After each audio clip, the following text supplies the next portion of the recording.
Hola a todos los amigos de la carrera de filosofía de la UMSA. Mi nombre es Boris Inti Chamani Velasco. Yo estudié filosofía en la carrera de filosofía en La Paz y soy vecino de la ciudad del Alto. Actualmente me encuentro en el sur de Alemania, finalizando el doctorado en filosofía antigua. Y bueno, me habían pedido algunos compañeros, particularmente la compañera Rosibel, la posibilidad de entablar un diálogo en torno a los orígenes del pensamiento filosófico griego. Y dado que me es difícil por las condiciones técnicas, el tiempo y demás, de poder hacer una transmisión directa, hemos quedado en que pueda grabar mi intervención y bueno, espero a las preguntas terminada esto. Lo que yo podré decir en torno al tema es un intento de mostrar de qué manera la investigación actual en torno a los orígenes del pensamiento filosófico griego han atravesado un cambio de paradigma en la actualidad, y me concentraré en este punto. El término los orígenes del pensamiento griego en sí mismo da ya lugar a una primera reflexión. Cuando decimos orígenes del pensamiento griego, hay la tendencia a interpretar esto como en el sentido de los orígenes del pensamiento, con mayúsculas, en Grecia. Es decir, en ninguna otra parte más en la antigüedad que en Grecia, y además subrayar el pensamiento. Y hay también la tendencia a excluir en los orígenes del pensamiento griego de únicamente adscribir la filosofía y restarle importancia a otras formas de pensamiento como la matemática, por ejemplo, el pensamiento, la medicina, el conocimiento hipocrático y también el conocimiento político. Esta disyuntiva de entender los orígenes del pensamiento filosófico griego, o bien como una producción local particular de los griegos en la antigüedad, como una forma de producción que podría compararse con las formas de pensamiento o la filosofía en la India y en la China, y esta otra forma de concebir la expresión como el pensamiento filosófico de modo exclusivista en la Grecia antigua. Bueno, pues esta pregunta en realidad no es nueva porque ya fue planteada por los propios griegos. Encontramos en Aristóteles la pregunta por los orígenes del pensamiento en Grecia, y también en Diógenes Laercio. Diógenes Laercio empieza en su famosa obra Vida de los filósofos más ilustres, señalando en el primer libro que la filosofía habría surgido pues en Grecia.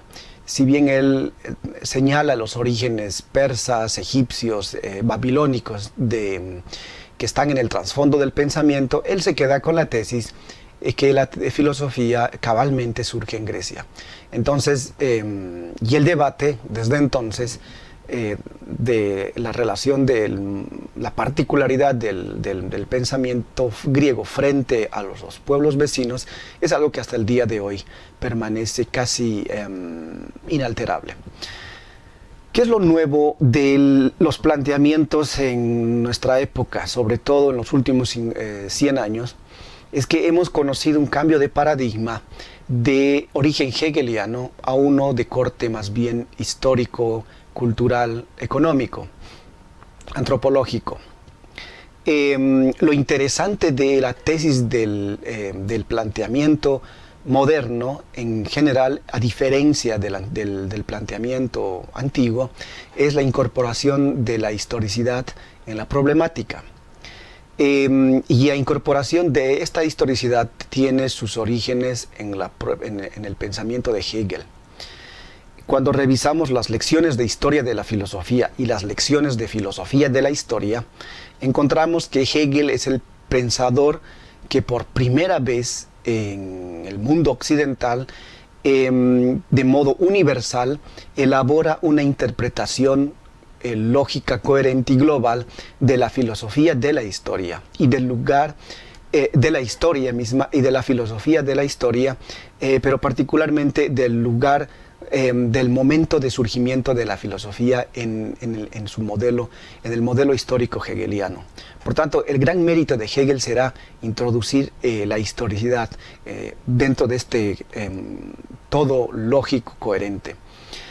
Para Hegel, el momento que distingue, aquella característica diferencial que va a distinguir el pensamiento antiguo respecto a otras formas de pensamiento que habrían existido en la antigüedad y respecto a otras culturas, es que la filosofía en Grecia, dice él, representa el momento de la aparición de la conciencia de la libertad, algo que en la etapa anterior no habría existido.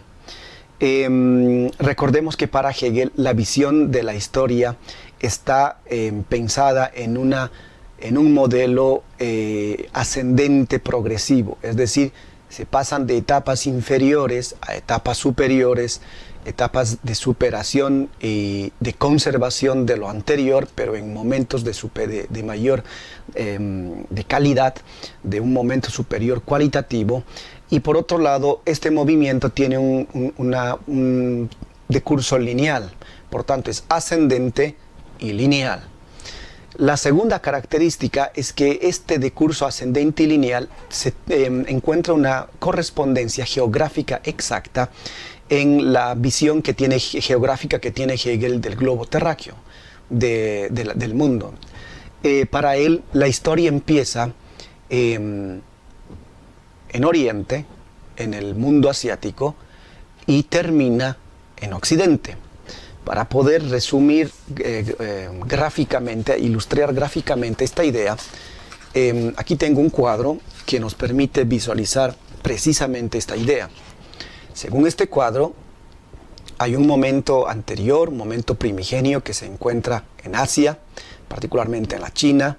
El segundo momento fundamental pasa por el mundo de la India, para continuar con el mundo griego, el mundo romano y llegar al mundo germánico.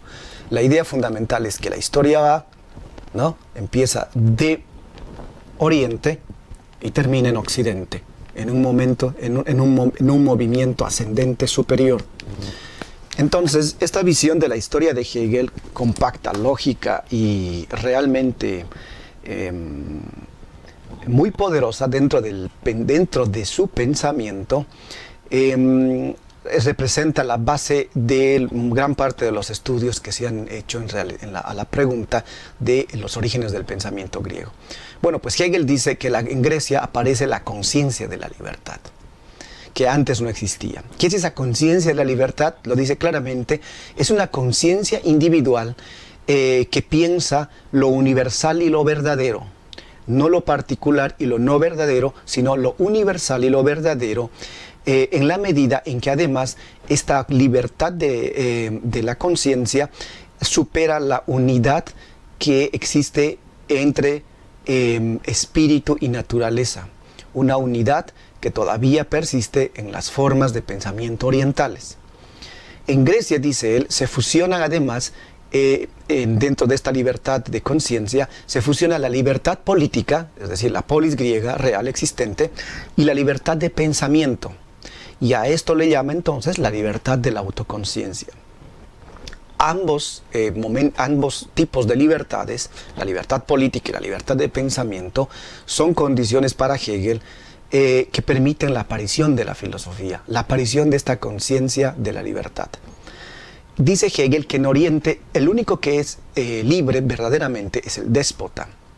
En cambio, en la Grecia antigua ya son muchos los que son libres, los ciudadanos libres, para que finalmente, de modo al menos formal, en el mundo germánico todos son libres. En Grecia el espíritu renace verdaderamente tras las etapas anteriores e inferiores del mundo oriental. La filosofía para Hegel es pues realmente un producto de la Grecia occidental. Bueno, esta explicación de Hegel, altamente coherente dentro de su sistema, como se dijo, y permeado por su metafísica, sin embargo, tiene la gran desventaja de que no permite explicar un fenómeno como el surgimiento del pensamiento griego desde una perspectiva más bien histórica, es decir, no desde un esquema preconcebido, por más lógico y coherente que éste sea, sino más bien desde una perspectiva de la historia misma, de las condiciones reales existentes en el pasado que hicieron posible que entre los griegos, en un pueblo, entre los milesios, de repente el ser humano empieza a producir, a inventarse esto que se llama filosofía. Por tanto, la aparición del pensamiento filosófico habrá que verlo en perspectiva histórica, al igual que la aparición del fuego o la invención del fuego, la invención de la rueda. Son conquistas de, digámoslo así, del desarrollo de la evolución humana, si podemos usar este término, que le permiten al hombre ir descubriendo ciertos ámbitos de la realidad.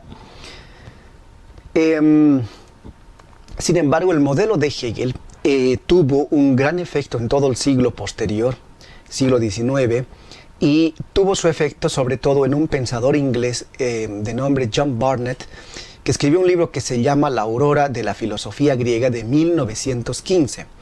En este libro de inspiración hegeliana, Barnett sostiene la tesis de que la filosofía es una creación original del espíritu griego, de la genialidad griega.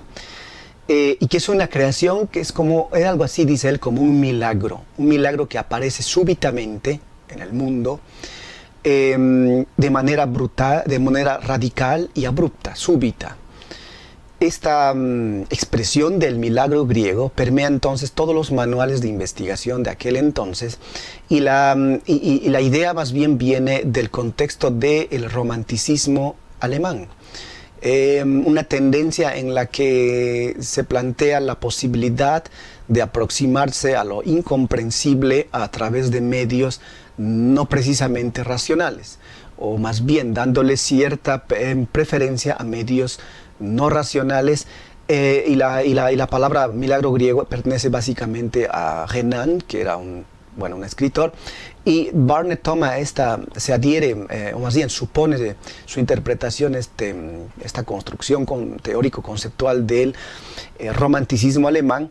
Y bueno, Barnett prescinde de elementos históricos, aunque él muy anglosajón, pero más bien inspirado en Hegel, prescinde de elementos socioculturales y políticos, por lo que su explicación, dicen muchos, no explica nada. A la pregunta de por qué los griegos son geniales, él responde: porque inventaron pues la filosofía. Y precisamente porque inventaron la filosofía es que son geniales. De tal manera que la falacia del círculo vicioso en la que cae Barnett permite no explicar mucho desde una perspectiva histórica.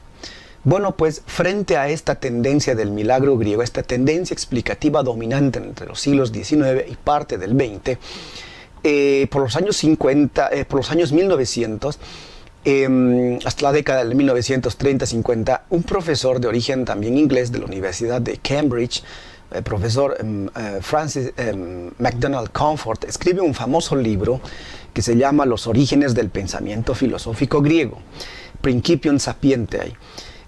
Su interpretación es básicamente distinta a la de Hegel, muy diferente a la de Barnett.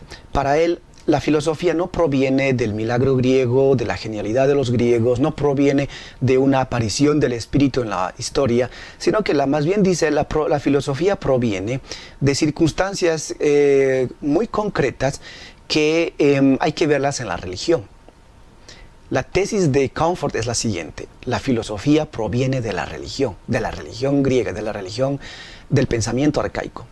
Y esta es una tesis que rompe con el modelo metafísico hegeliano, y entonces nos plantea una serie de interrogantes.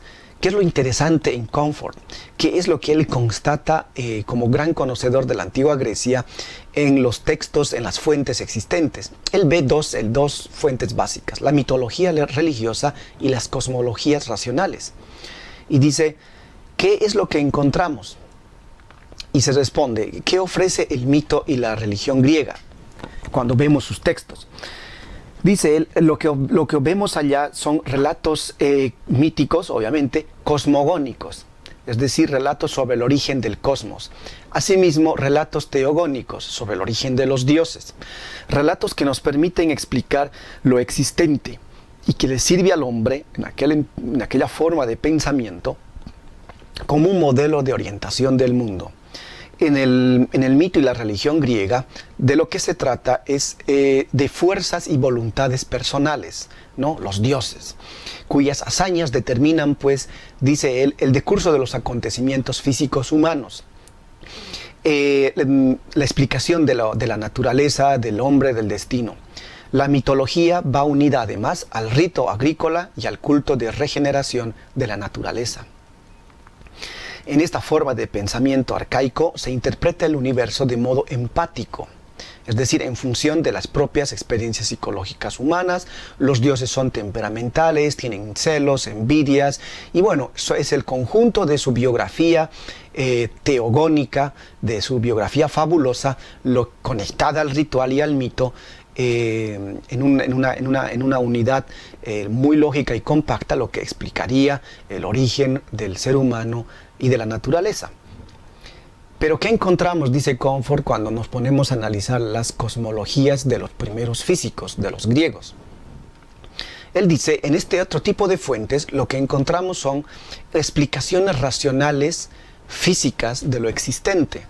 En estas explicaciones se supone la existencia de un estado indiferenciado, un estado físico primigenio indiferenciado, que dice bajo leyes, esta vez ya no voluntades como en el mito, ya no se tratan de dioses, que bajo leyes irregularidades en diversas etapas de desagregación hace posible la generación del mundo, de las plantas, los animales y el hombre. Además, en la física griega vemos que la explicación racional no va unida al ritual ni al culto, como es el caso del mito. Tanto mito como discurso racional, pues responden a preguntas básicas sobre el origen del universo, el origen de la vida, el destino del hombre, el lugar del hombre en el cosmos, etc. Se evidencia, pues, en todo caso, una diferencia entre lo que podríamos decir lo cosmogónico en el mito y lo cosmológico en la física griega, entre lo teogónico en el mito y lo teológico en la física griega. Es decir, entre genos, que en griego significa linaje, y en este caso se aplica a la descendencia de los dioses, ¿no? Y logos, que en griego es el discurso racional. El pensamiento racional, además, a diferencia del mítico, tiene una característica definitiva para siempre. Dispone de un instrumentario conceptual. Un instrumentario que ya no depende de relatos sobre hazañas divinas y más bien concibe la naturaleza como un proceso, y como regularidad, ya no como voluntad. Entonces, la pregunta que se hace Comfort es, ¿cómo explicamos este cambio, esta diferencia y cambio del mito al logos? ¿Cómo explicamos que en el siglo VIII, VII nos encontramos, y mucho antes, con textos arcaicos, y de repente en el siglo VI nos encontramos dentro de la misma tradición cultural griega con fuentes y textos de física que se ocupan del mismo problema del mito, pero en otro lenguaje? Entonces Comfort dice, primera constatación que podemos hacer, los relatos de los cosmológicos de los físicos se derivan de, los discursos cosmológicos se derivan de los relatos cosmogónicos, del mito. Pero Comfort fallece y deja la pregunta planteada de cómo se da este paso, qué sucede en la historia. ¿Cómo es posible que aparezca este cambio en el lapso de 2 siglos? Y Comfort muere y deja pendiente esta y otras cuestiones. Ya por la década del 50, de los años 50, en Francia, un profesor llamado Jean-Pierre Vernot se ocupa de dar una respuesta a esta pregunta. Para Vernot hay que encontrar, dice, la solución a la incógnita planteada por Comfort en la propia historia, es decir, en las condiciones de desarrollo social, político, económico, cultural, tecnológico que podemos observar en el decurso, en las transformaciones que se dan en el seno de las llamadas ciudades-estado en la Grecia antigua. Comfort nos dice que hay circunstancias describe circunstancias geográficas, como por ejemplo Grecia hasta el día de hoy es un país relativamente infértil, es un país montañoso y es un país que además, sin embargo, goza de miles de puertos comerciales marítimos. Los griegos son comerciantes que están viajando todo el tiempo de un lugar a otro y mantienen contactos con sus vecinos. Los griegos tienen fluidas relaciones con los egipcios, los babilonios, antiguos pueblos mesopotámicos, los persas y otros pueblos mesopotámicos, los fenicios, por supuesto, de quienes heredan la escritura, y están en constante movimiento. Hay una otra condicionante, no determinante, pero una condicionante que tiene que ver con el carácter de esta sociedad. Son sociedades rurales, sobre todo. La mayoría de las personas viven en el campo, pero al mismo tiempo son sociedades aristocráticas y guerreras. Son sociedades también, en su inicio, feudales. También hay rasgos culturales, como por ejemplo que entre los griegos, en lo relativo a la religión, no existen castas sacerdotales ni libros sagrados que digan cómo se debe o no se debe proceder. La moral es asunto privado, sin embargo hay una regulación de carácter público, pero no hay, como podría existir en nuestro tiempo, la administración de la conciencia individual a través de una institución establecida que convive de manera paralela con el Estado, como sería el Vaticano y la Biblia o el Corán y demás fuentes de la ortodoxia religiosa. Entonces, además, hay que señalar que la religión griega es sobre todo antropomórfica y mítica. Los dioses griegos son superhombres, ¿no? Son como nosotros, simplemente que tienen un grado cualitativo superior.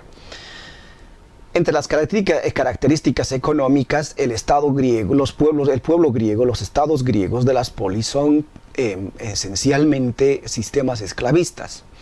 Del 100% de la población hay un 15% que es el sector de los ciudadanos libres, mayores de edad, griegos, varones, y el resto son mujeres, niños y esclavos. Esto permite pensar también el desarrollo de las condiciones políticas que tienen que ver con la democracia, la libertad de palabra, la retórica y todo aquello que implica el hacer política y tener tiempo libre. Por tanto, se dan una serie de condiciones, pero que no explican totalmente el por qué los griegos pasan el mito, de lo que se ha venido a llamar las formas míticas, al pensamiento racional. También pueblos como el egipcio son viajeros, por supuesto, los persas, los pueblos circundantes al Asia Menor, y entre los que se producen otras formas de pensamiento. Entonces, ¿por qué en Grecia, en el caso específico griego, se da esto? Dice Vernon, el profesor francés, a las condiciones histórico precisas hay que darle una centralidad a las estructuras y los cambios en la polis griega, a la estructura nuclear en la que se mueve la vida de los griegos, las polis. Y estas polis son agregaciones inicialmente de hermandades, de grupos cosanguíneos que van en el decurso de su historia, desde sus inicios minoicos, cretenses, en la primera etapa de la civilización griega, en estas islas de Creta y sus alrededores, de estas primeras formas de ciudades palatinas, de palacio, de reyes, que luego encuentran su mayor exposición en, por ejemplo, la Idea y la Odisea de Homero. Estas formas de organización social, política, palatinas, van a pasar a donde hay un rey que gobierna, como en los pueblos orientales, van a pasar a ser formas de mayor igualitarismo, donde se va a ampliar la palabra, la decisión, y se van a crear comunidades de hombres que en el trato, en la discusión, toman decisiones y ejercen poder.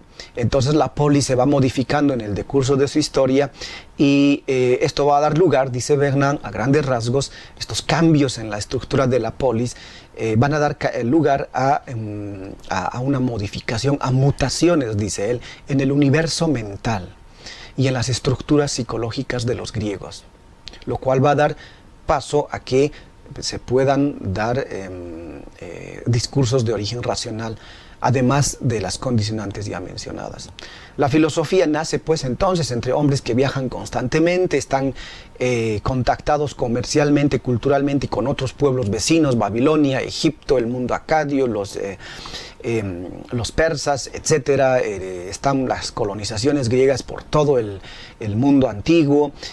La filosofía nace como producto de este superávit del esclavismo, que son los hombres libres que tienen capacidad de dedicarse al ocio y negar el negocio y por tanto hacer vida política. La filosofía nace también con la democratización de la palabra al producirse relaciones de igualdad, de isonomía, de igualdad ante la ley, de isogoría, igualdad de la libertad de palabra, de hombres libres que toman decisiones conjuntas.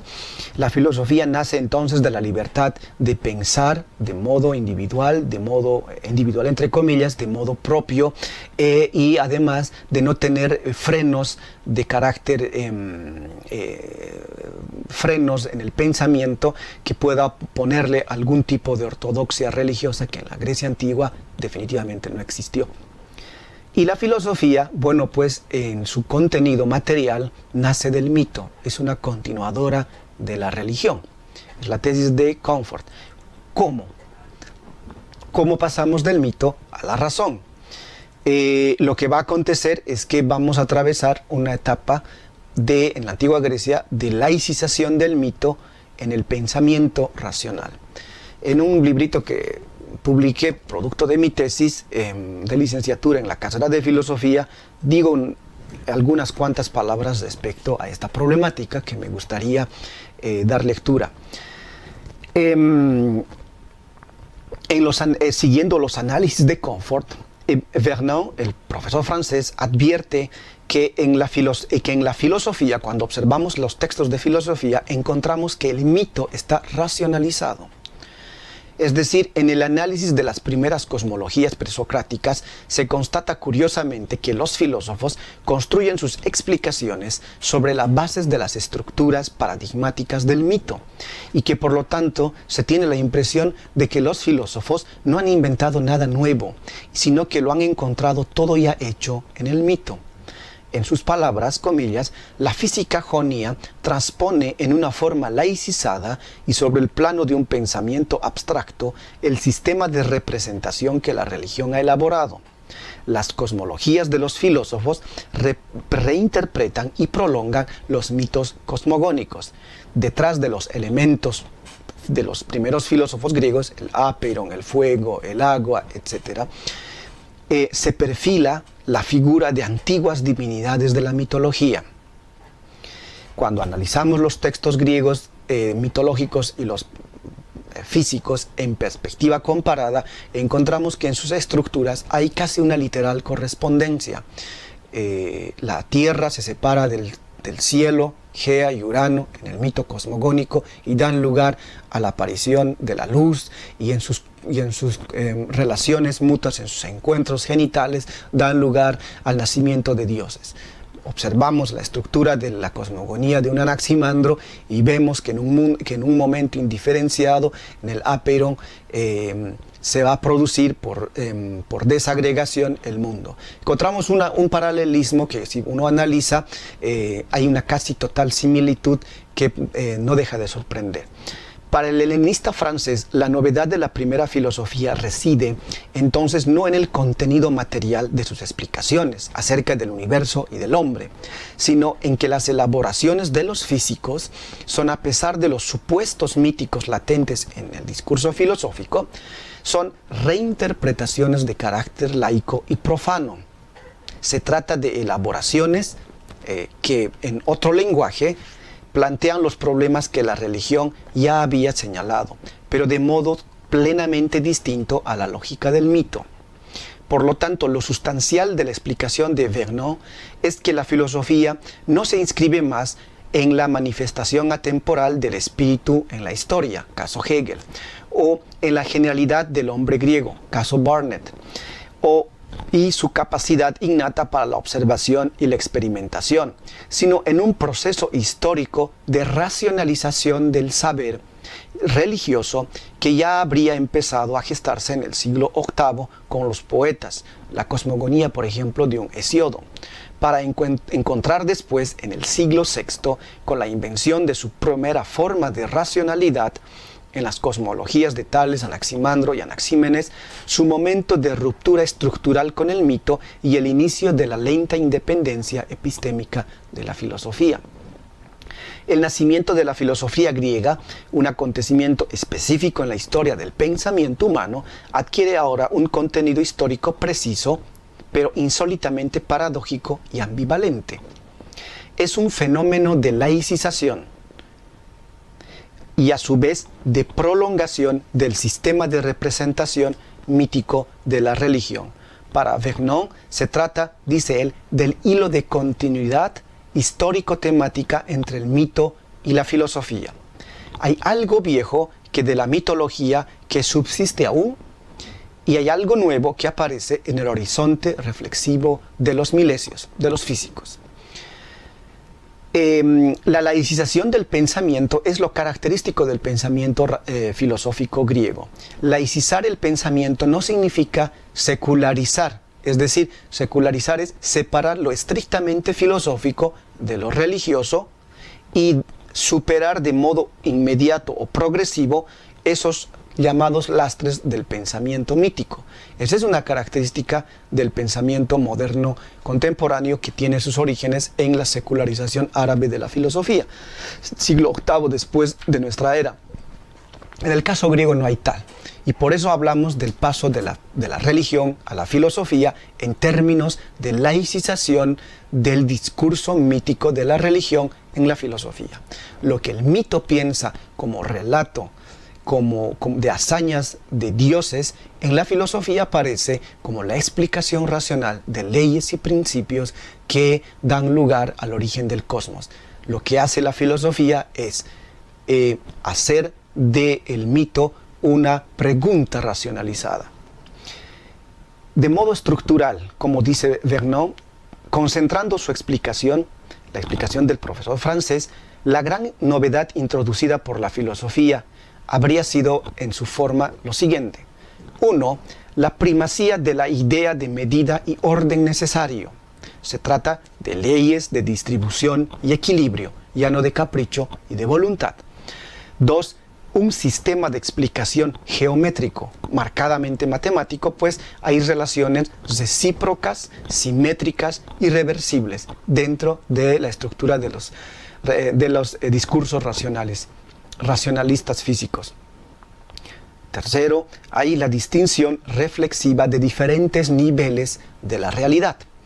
Estos niveles son, por ejemplo, distinguir naturaleza y sociedad, la ley y la costumbre, hombres y dioses, distinciones que en el mito no se ven con claridad.